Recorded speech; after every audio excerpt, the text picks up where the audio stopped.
Mr. President, I want to thank Ranking Member Padilla and Senator Blumenthal, Ranking Member Padilla of the Rules Committee, Senator Blumenthal, for organizing a group of my colleagues to come to the floor today and for their leadership on this issue. We are focused on, as we saw last night, Americans turn out in droves to vote, to exercise their constitutional right and really their duty to vote. And we want to make sure that people can continue to stand up, to show up, whether they are Democrats, Republicans, or independents, to protect voting rights and ensure that every eligible American can make their voice heard in our democracy. I also want to thank the state and local election administrators, secretaries of state, poll workers, and everyone else in states like Minnesota, Virginia, California, New Jersey, and more who made sure that yesterday's elections went smoothly. It takes a lot of people and a lot of planning to do that. Yesterday, millions of people exercised that sacred right. According to preliminary data, Minneapolis saw its second highest turnout for a municipal election, with more than 147,000 people casting a ballot in its off year. And in Virginia, 3.3 million people voted this year, the state's highest ever turnout in a non-presidential election year. As Congressman John Lewis once said, voting is the most powerful tool we have to create a more perfect union. In recent years, from the January 6th insurrection to election conspiracies to threats against polling sites in New Jersey, we have seen an alarming rise in dangerous rhetoric and threats against election workers and polling places. Sometimes it's from other countries trying to do harm regardless of the political outcome, but wanting to mess around in our democracy. Sometimes it is people trying to influence an election from either side. We have also seen repeated attacks on access to the ballot box from this administration.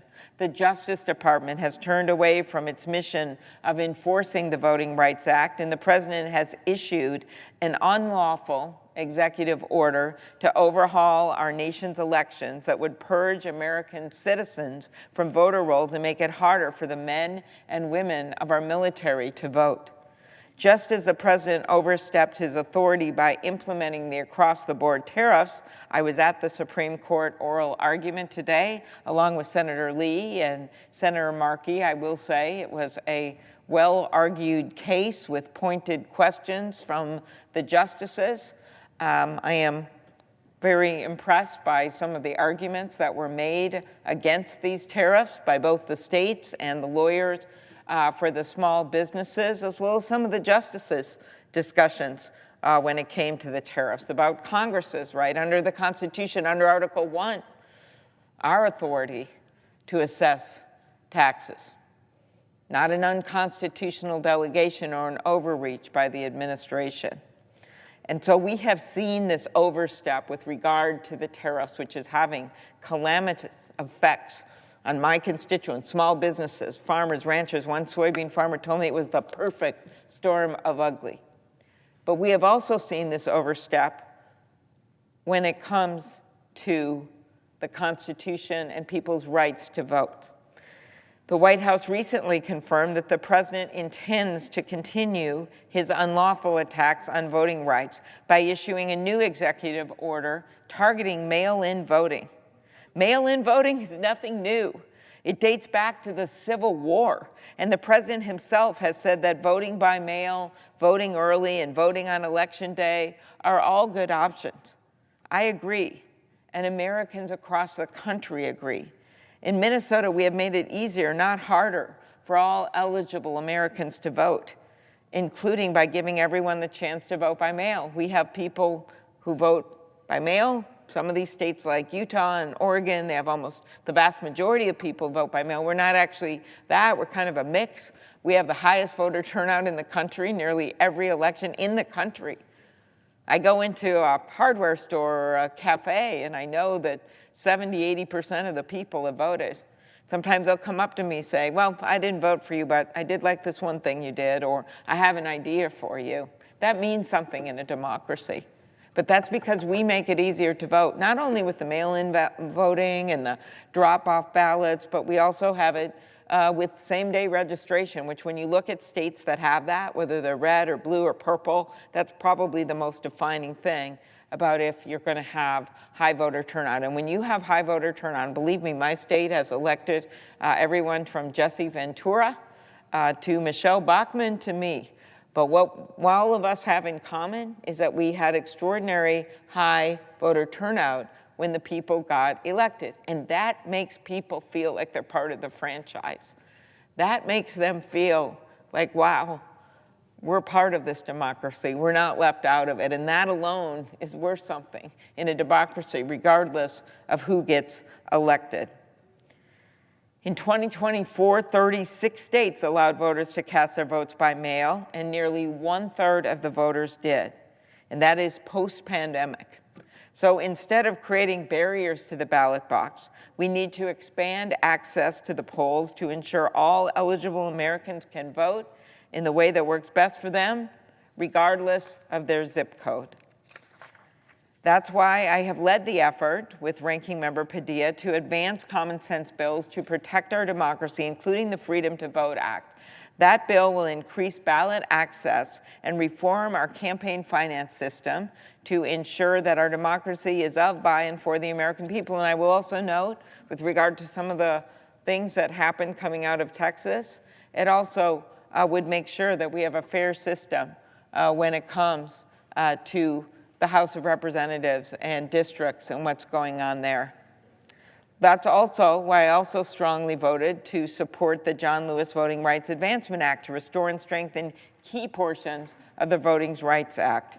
And it's why I've worked to give reliable federal support to state and local governments so that they can continue to administer safe, secure elections. This is something we should all be able to agree on. We must support our local election offices and help them maintain their election infrastructure to keep pace with new technology and combat cybersecurity threats. We should also be able to agree that we should stand by our election workers, including volunteers, who face a barrage of threats and intimidation. I remember hearing, when I chaired the Rules Committee, from the election officers in places like Pennsylvania, where a Republican election official was threatened simply because he upheld the election results. His entire family was threatened. Or secretaries of state who have the voicemails of the recordings of their families being threatened or their homes being threatened. And you think about these volunteers, particularly in rural areas or election officials where they don't have the police there nearby to protect them. That's why I lead the Election Worker Protection Act, legislation to provide states the resources to recruit and train election workers and ensure their safety. Protecting election officials should not be a partisan issue. The security of our elections is directly tied to the security of our election workers. Nothing is more fundamental to our democracy than our free and fair elections. Voting is how the American people make their voices heard and ensure their elected leaders are held accountable. So while we continue to see attacks on our democracy, it is our duty to never give up hope. Every election, it is inspiring to see Americans, Republicans, Democrats, and independents alike exercise their sacred right to vote however they choose. It was quite a reminder last night how people are going to vote, and they're going to vote for their families, and they're going to vote for their own economic security, and they're going to vote because they believe in our democracy. Even in an off-year election, when no senator is on the ballot, when no president is on the ballot, where not even a member of Congress is on the ballot, but 2 governors, and some referendums about the judiciary and some referendums about the elections and some local officials and mayors, people turned out, and they turned out in record numbers. So I hope that makes people realize that our democracy is thriving, but our democracy only thrives when we make it so people can vote. And I have been so proud of my state over the years. And again, we're a purple state. We've elected Republican and Democratic governors. In the last decades, we've elected Republican senators. In the last decades, we have a split legislature. One house is Republican, the state house, the state Senate is Democratic. There was an election last night on that front.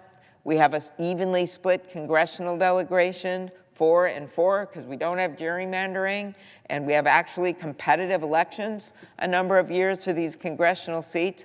And there we are with the 1 or 2 highest voting turnout in the nation. Why is that? Because people feel like they're a part of it. That's what we want to have happen in this nation. Thank you, Mr. President. I yield the floor.